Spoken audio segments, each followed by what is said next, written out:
Janice Wright, Peter Davidson. Janice, this is Peter I was telling you about. Hi, nice to meet you. You know, Janice is an intern from Bishop College, and Peter's a sophomore at Kingsley. Oh, really? What's your major? Undecided. Nice to meet you. Yeah. Well, you'll have to excuse Peter. He's had somewhat of a setback in his personal life. Oh, I'm sorry. No, I'm sure he'll bounce back. He's really quite a guy. I think you'll like him when you get to know him. I'm sure I will. Hi, Jane. Marianne, what can I do for you? Well, I've been on the trail of Peter for the last 10 minutes, and each department keeps sending me to another, and I... Well, relax. I tell you what, he is right in there in McGovern's office, and he should be out in a second. Good. So how you been? I've been fine. Just a second, Gene. Peter, wait a minute. Peter, wait. Hey, I don't have time to talk, okay? Okay, so why don't you just tell me a better time? I'll be glad to come back. If it's about the wedding, I don't want to talk about it.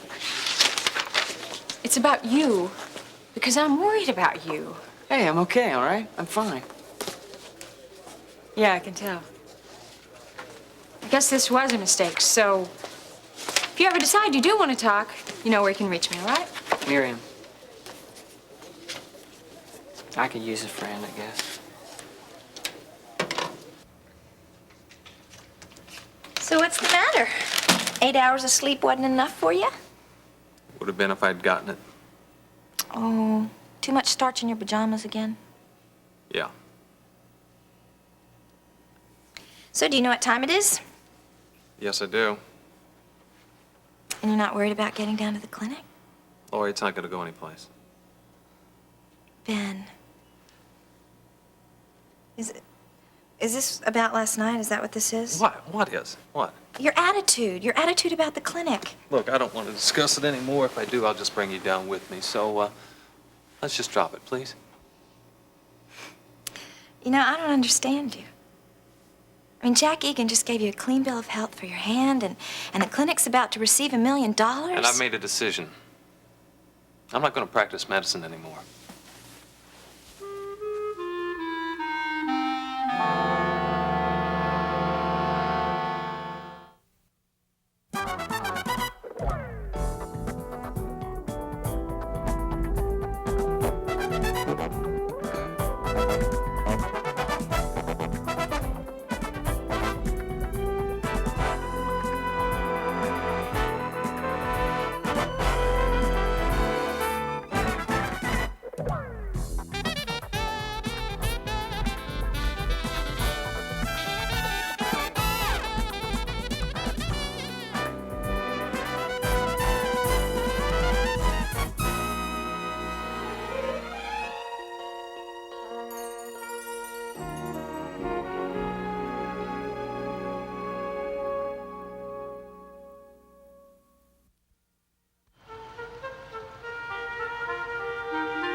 And you are presently taking all of these medications right now.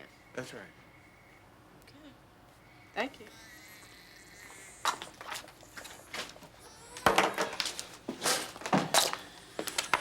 Any sign of Ben yet? Sorry. Well, the morning's for him to be late. Look, Lucille, would you see what you can do for Mrs. Ramirez in number 2, will you?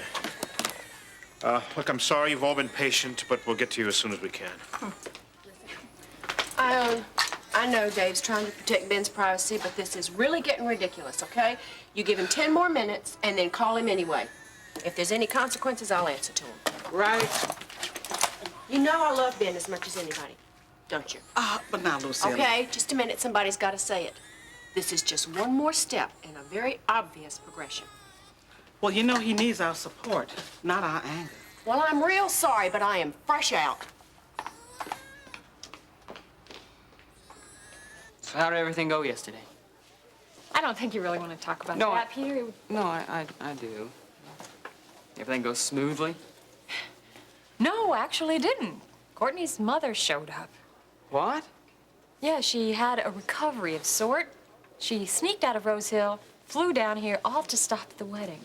Why didn't you call me? Because it didn't work, Peter. It was only a temporary recovery. Just long enough to ask a lot of questions. Then she just kind of slipped back into the same state of forgetfulness. Uncle Preston had to fly her right back to Chicago right after the wedding. But she was convinced that Courtney loved you. That's why she wanted to stop it. Well, if you don't mind, you think I could ask you a question? No, I don't mind if you don't mind if I don't know the answer. It's just that, you know, the article in this morning's newspaper, the one about the Dar es Salaam Bible? Yep. Well, as I was reading it, I was thinking, I don't really know what the point of this is. What, did I say something funny? No, just something accurate. There really isn't any point to it. There wasn't any point to it at all. That's primarily what we call around here, keeping a story alive. All style, no content. Now, Walter was interested in getting the words Dar es Salaam Bible into the headline, so I obliged him best I could. It's also called selling newspapers. That happens a lot around here, too. Oh, I see. But I hope that hasn't shattered your illusions about the business. Oh, no, Oh, not good. at all. It's just that, I don't know, it all seems so cryptic. You know, one would almost think that, well, I don't know, that perhaps you knew more about it than you were telling. No, sure didn't. Although, if that's what you thought, then that means I was doing my job pretty good, lady. Yeah. Gene, what's going on here? Do you know something that I don't? And if you do, how come you didn't call me up? I'm sorry, Peter, but I just wanted you to know I did everything I could. Oh, I know that. I appreciate it, too. I realize it. And I'm sorry I snapped at you a while ago. That's okay. Don't worry about it. Yeah, I'll tell you. It's all over. She's got a lot of pain to look forward to. Yeah, I know. No, you don't know. There's something else. See, she's gonna find out that what I told her about Vaughn is true. And when she does, everything's gonna fall apart. But it's too late. She just refused to listen to anybody, and that hurts. Thinking of her suffering, though, hurts even more. See ya.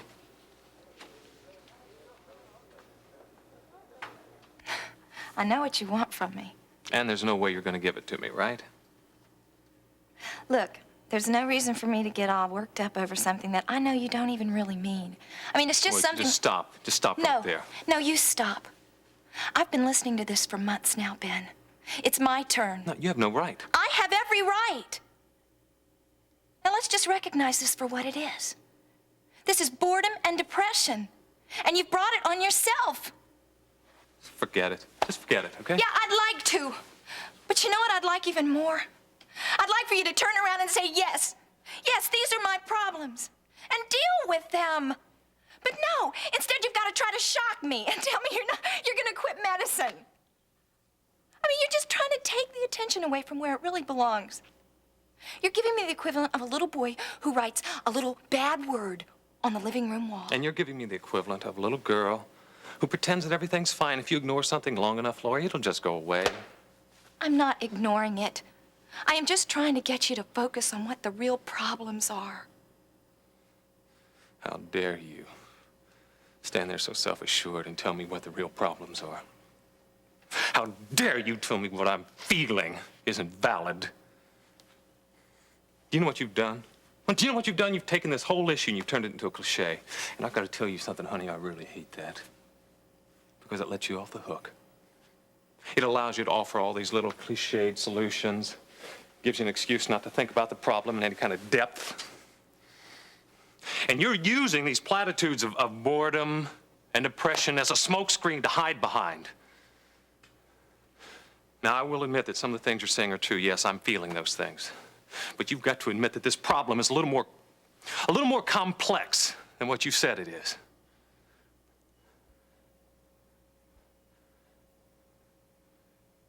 All right, I'll admit it.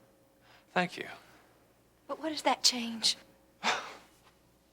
Well, obviously, since you didn't mean anything, you just said nothing. Nothing. I want to mean it. Ben, I want to mean it, but I don't want the solution to remain the same. I don't know what the solution is myself. Well, you seem to know that it at least includes you leaving the clinic. Yeah, and there's no way you're going to accept that, right?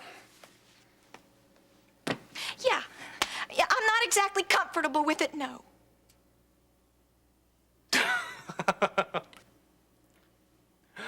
Well, then, that's the heart of the problem, right? That's the problem. Yeah, I guess it is. Any suggestions? No, just that now's not the right time to discuss this. Why not? Don't do this, Ben! Don't do what? Don't use this as an excuse not to go to the clinic. Now, it's just another tactic. And it demeans the importance of what we really have to discuss. And I don't like it. Just go to work. Fine. Fine. Wait a minute.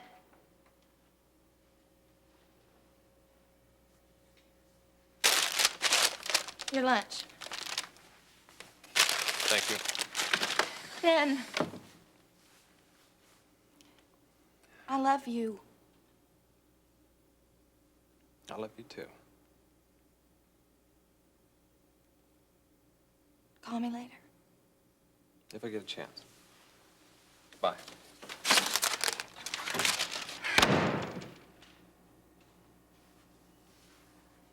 Bye. Listen, I hope you don't mind my being here. I ran into Eric in the parking lot and we started talking and he invited me in. Oh, I also invited him for lunch. Oh, good, Eric. No, that's all right. I can't stay. I think I'm gonna go call Jimmy and see if he can come over. By the way, Mom, why don't you offer him some coffee or something? Yes, of course I will. You don't have to bother. I really can't stay. Well, it's no trouble, really. No, it's all right. So, how are you? I'm fine, and you? Well, I've been better. Listen, I want to ask you something. Have you heard anything from Lance? No, why? Have you? Yes. He sneaked into the museum yesterday. He wants me to set up a meeting between him and the princess. He wants to sell her the Bible.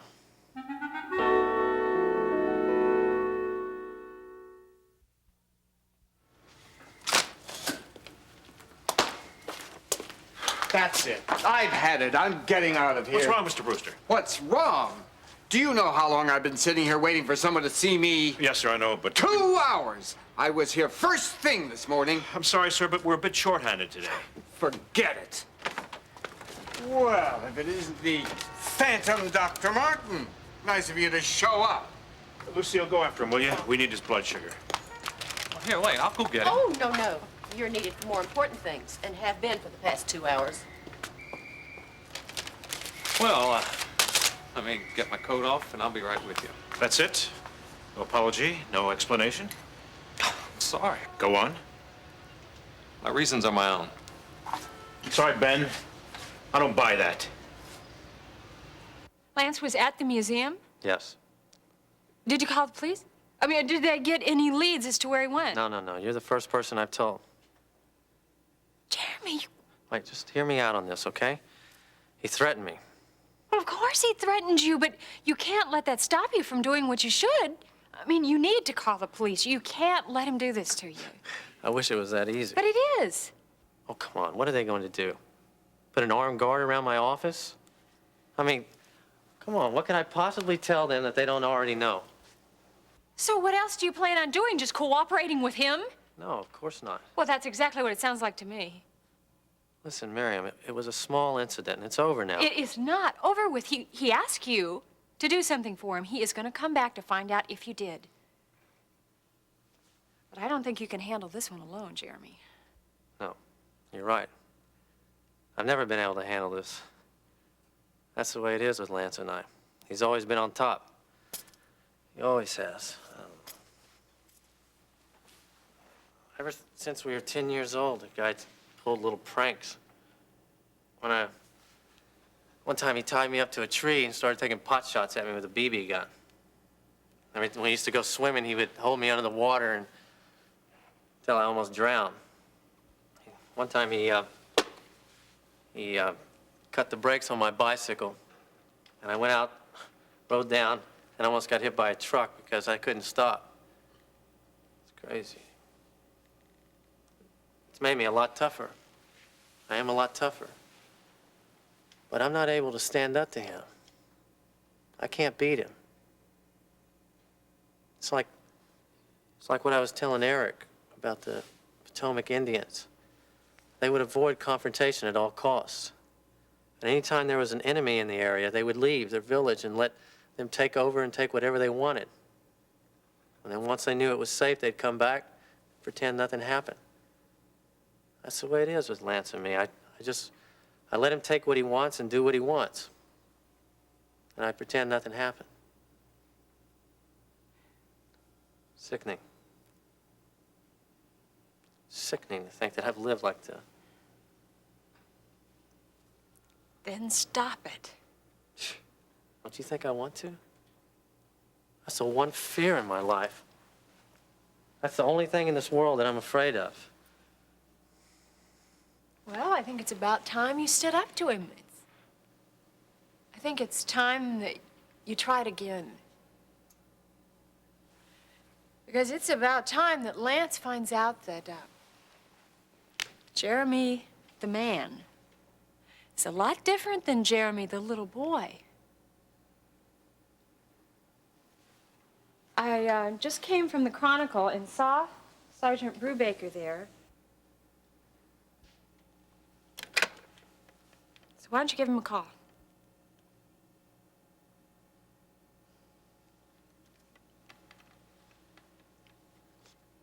I think it's not a bad idea, Gene. Plant some articles here in the Chronicle. We flesh Lance out. You let me talk to Walter, and I'm going to talk to the paper's attorneys and see if they have some ideas. I tell you what, let me talk to him. Let me check with my superiors first, all right? All right, well then, hang on a second. Redland City Desk. Yeah, Gene, this is Jeremy. Oh, Jeremy, how's it going, buddy? Fine. Listen, I heard that Sergeant Brubaker was there earlier. Is he still there? Yeah, just a second. Still there. Good. Yeah. Jeremy, what can I do for you? Yeah, Sergeant Brubaker, I thought I ought to tell you that Lance came out of the museum yesterday. He did what? Lance paid him a visit yesterday. I'm going to get on the other line. Right. When? It was sometime after lunch. What are you waiting until now to tell me about this? Well, that's a long story. Well, what did he want? Well, he wants me to set up a meeting between him and the princess. He wants to sell her the Bible. That's fantastic. That's just kind of the break we need. Now, wait a minute. I don't want to get any more involved in this thing than I already am. All right, listen to me, Jeremy. We have got to get Lance out in the open.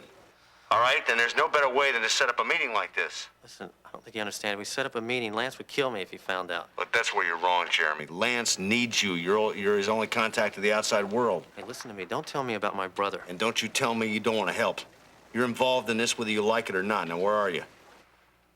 I'm at Miriam Mason's. Can you meet me in my office in 20 minutes? No, I have a very important meeting in 1 hour. All right, fine. Then I'll meet you at your office in 20 minutes. I don't think you heard me. I said I had a very Look, important... it's not going to take that long. You'll get to your meeting just fine.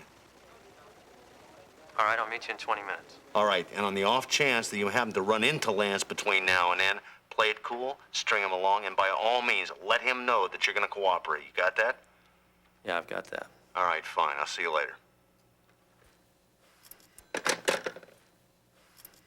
Incredible. Huh? Yeah, that's perfect. I only have one question. What? Well, isn't it pretty common knowledge that the prince is at the King's Arms Hotel? So why would Lance want Jeremy to contact her for him? Because it's pretty common knowledge only to those of us on the outside that are walking around out here. You see, Lance has been cooped up in some boat somewhere. Oh. You know, for a smart guy, sometimes you miss some pretty obvious things. This right? Sergeant. Well, now, are you ready for this? Lance just called his twin brother. What? Yep. Wants him to contact the princess so he can sell her the Bible. Hey, that's great. Well, it's not too shabby, but still, that really doesn't help my problem much. Oh, I don't understand. What's that? I can't print something like that. Well, why not? Well, our less than honest princess might find out that Lance is looking for her, and it might make her just a bit eager to go looking for him. That's exactly what we don't want. You know, because I think I know what John is gonna do. I see. Yes, you know, I think you're right. You know, you really shouldn't let this princess know what you're doing. Yeah.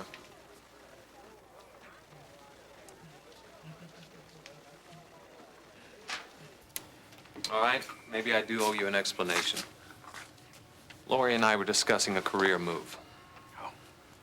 So you finally got the courage to say directly what you've been saying indirectly for months now. Yeah. Well, your timing's lousy. Now, just hold on, you two.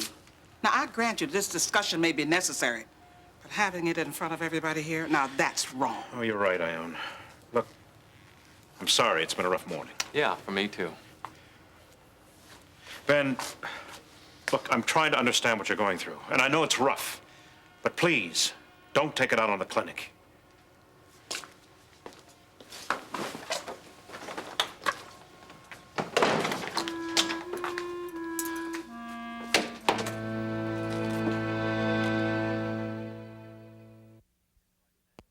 I know I did the right thing, and I do feel a lot better for it. I just hope that Sergeant Brubaker doesn't underestimate Lance, take some stupid chances. Well, I think at this point, you just need to listen to what he has in mind and offer your own suggestions, of course. But I think you'll find him a reasonable man. Yeah, I think you're right. Listen, I want to thank you for what you've done. I appreciate that. And for the encouragement. It was my pleasure. Jeremy, I know I've been wrong about you. For the longest time, I didn't want to see any differences between you and your brother. Because I didn't want to look past the physical similarities. And that's been very unfair. I apologize. Well, apologies accepted.